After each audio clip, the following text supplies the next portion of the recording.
नमस्ते नमस्ते साथीहरु। आज हामीहरुसँग एउटा सेट आएको छ।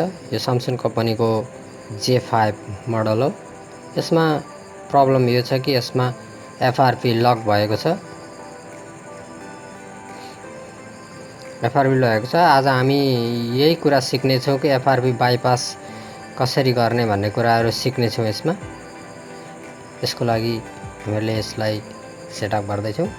यो हार्ड रिसेट हानेको सेट हो। सेटअप गर्नको लागि यहाँ हामीले वाइफाई कनेक्सन गर्ने छौं। यसलाई वाइफाई कनेक्सन गरेर हेर्ने छौं कि यसमा FRP लक लागेको छ कि छैन। यसलाई यहाँ हेर्नुस्, यहाँ यसले जीमेल मागेको छ। यसले जीमेल मागेको छ। त्यो जीमेल हामीलाई के हो त्यो जीमेल थाहा छैन। त्यसपछि हामीले ब्याक गरेर यहाँ आउँछौं।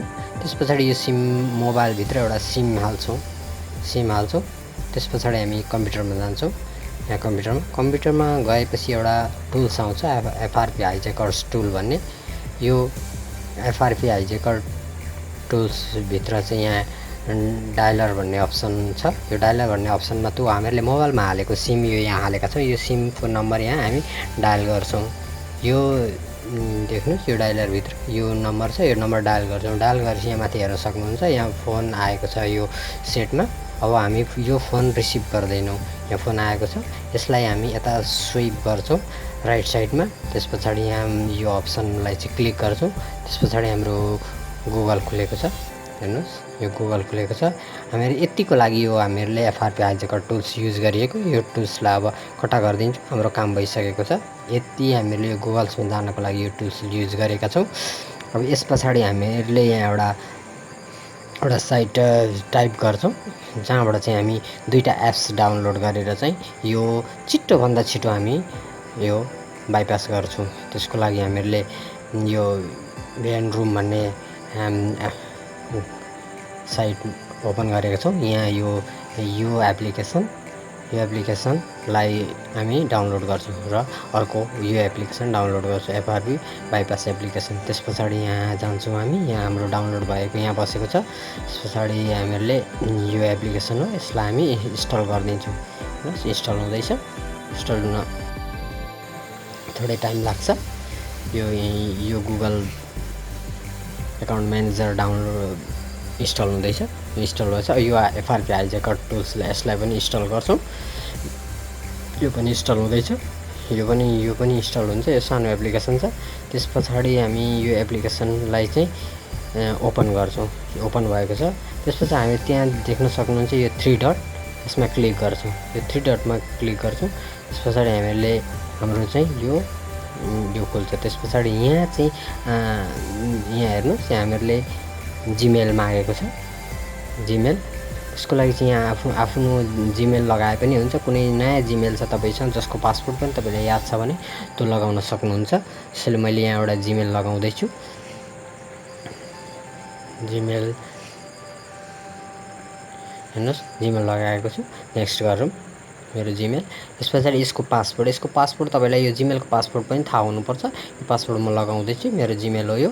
यसको कुनै पनि तपाईले जीमेल लगाउनु भने यो जीमेल यहाँ एड हुन्छ, तर पछि यसलाई हामी रिमुभ गर्ने छौं। हेर्नुस्, मैले यसलाई नेक्स्ट गर्दिएको छु। अब यो हाम्रो जीमेल यसमा एड भइसकेको छ। हेर्नु, यो आइसक्यो। यसपछि हामी यो सेटलाई चाहिँ रिस्टार्ट गर्दिन्छौं। यो सेट रिस्टार्ट भएपछि जब हाम्रो जीमेल एकाउन्टमा गएर चाहिँ अड्केको थियो, पहिला जुन एकाउन्ट लगाएको छ त्यो एकाउन्ट लगा भनेको थियो, त्यो भन्दैन, डाइरेक्ट एकाउन्ट एडेड भनेर आउँछ। त्यति भयो भने तपाईको सेट कन्टिन्यू अगाडि जान्छ। जुन नेक्स्टको बटन इनेबल हुन्छ, डिसेबल भएको थियो अघि, त्यसलाई इनेबल हुन्छ। यसको लागि हामी यो सेट अन हुन केही टाइम लाग्छ। यसको लागि हामी वेट गर्छौं। हामीले सेट रिस्टार्ट गरेको छौं। सेट रिस्टार्ट हुँदैछ। थोरै बेर वेट गर्नुस्। यो सैमसङ J5 को धेरै बाइपासहरु युट्युबमा तपाईहरुले भेट्न सक्नुहुन्छ। तर सबैभन्दा इजी ट्रिक भनेको यही नै हो। छोटो समयमा नै तपाईले यसलाई बाइपास गर्न सक्नुहुन्छ। इजी, सबैभन्दा इजी। हेर्नु, सेट खुलेको छ। यसलाई नेक्स्ट गर्दै जान्छौं। नेक्स्ट गर्दिन्छौं। Next accept. प्रोसेसिङ हुँदैछ। यो तपाईहरुले कम्तीमा 2-3 मिनेट भित्र नै यसलाई बाइपास गर्न सक्नुहुन्छ। अरु धेरै ट्रिकहरु भेट्न सक्नुहुन्छ, तर ती भन्दा धेरै प्रभावकारी ट्रिक भनेको यही हो यो ट्रिक चाहिँ तपाईँहरूले युज गर्नुभयो भने छिटोभन्दा छिटो यो सेटलाई चाहिँ बाइपास गर्न सक्नुहुन्छ। जसको लागि चाहिँ एउटा सानो एप्लिकेसनको आवश्यकता पर्छ, जुन तपाईँले गुगलबाट सजिलै डाउनलोड गर्न सक्नुहुन्छ। एकाउन्ट एडेड भनेर आएको छ यहाँ। अब यति आइसकेपछि भनेको हाम्रो सेटमा नयाँ जुन हाम्रो जिमेल एकाउन्ट थियो, जिमेल एकाउन्ट एड भइसकेको छ। त्यस पछाडि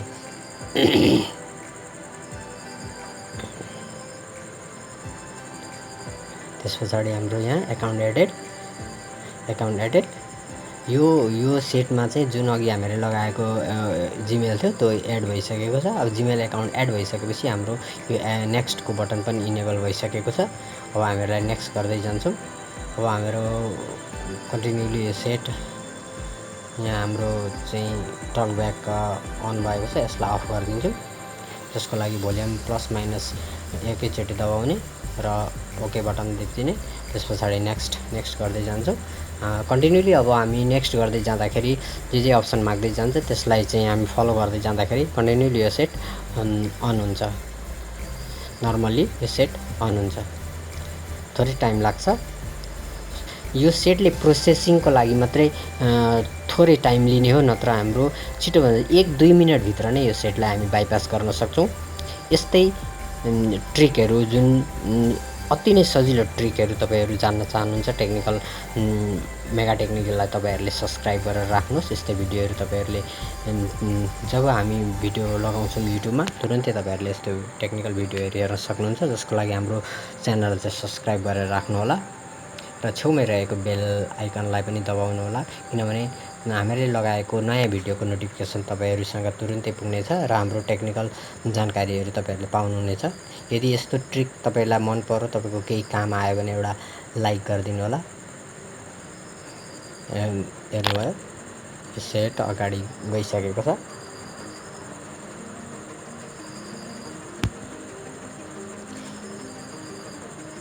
अहिले एफआरपीको केसमा धेरै चाहिँ प्रब्लमहरू आउँछ, तर यो सेटलाई धेरै नै भिडियोहरू भेट्नुहुन्छ तपाईँहरूले युट्युबमा खोज्दाखेरि। तर यो ट्रिक मैले एकदमै युट्युबमा भेटेको छैन। यो चाहिँ एउटा नयाँ ट्रिक हो। यो नयाँ र एकदमै इजी ट्रिक हो। यसको लागि केही छैन। हेर्नुभयो तपाईँहरूको सेट पुरापुरी सेट खुलिसकेको छ। अब हामी यो सेटमा जुन अघि हामीले जिमेल लगाएको छौँ त्यो आफ्नो जिमेल हुन्छ। त्यसलाई चाहिँ हामी यहाँ सेटिङमा एकाउन्टमा गएर रिमुभ गरिदिन्छौँ। यो जिमेललाई चाहिँ रिमुभ मारिदिन्छौँ।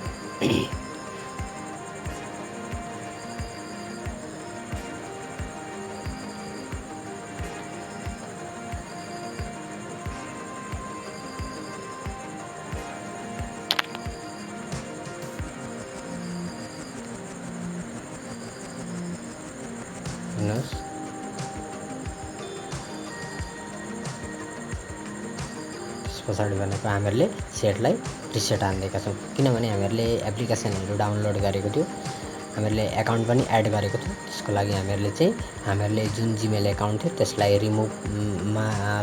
रिमुभ गरेर चाहिँ सेटलाई पुरा रिसेट गरिदिएका छौँ। अब भनेको कम्प्लिटली तपाईँको नयाँ कन्डिसनमा जुन फ्रेस भएर चाहिँ सेट ओपन हुन्छ। जसको लागि थोरै टाइम लिन्छ सेटले, थोरै वेट गर्नुपर्ने हुन्छ। तपाईँको सेट कम्प्लिटली रिफ्रेस भएर चाहिँ अन हुन्छ। तपाईँहरूले जिमेल एकाउन्ट रिमुभ गरेर जुन एफआरपी बाइपास एप्लिकेसन डाउनलोड गर्नुभएको छ त्यो एप्लिकेसन अनइन्स्टल गरिदिएर त्यत्तिकै सेटलाई दिन पनि सक्नुहुन्छ। तर त्योभन्दा बेटर अप्सन भनेको चाहिँ तपाईँहरूले जिमेल एकाउन्ट रिमुभ गरेर सेटलाई चाहिँ हार्ड रिसेट फ्याक्ट्री रिसेट मारिदिनु भयो भने चाहिँ सेट रिफ्रेस पुरै पर्फेक्ट कन्डिसनमा चाहिँ खुल्छ। त्यसको लागि हामीहरूले यहाँ हेर्नु सेट खुलिसकेको छ। हामीले भिडियोलाई चाहिँ थोरै स्पिड गरेका छौँ।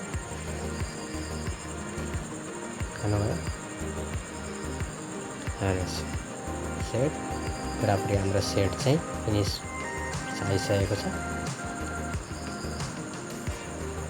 कम्प्लिटली हाम्रो सेट ओके कन्डिसनमा खुलेको छ।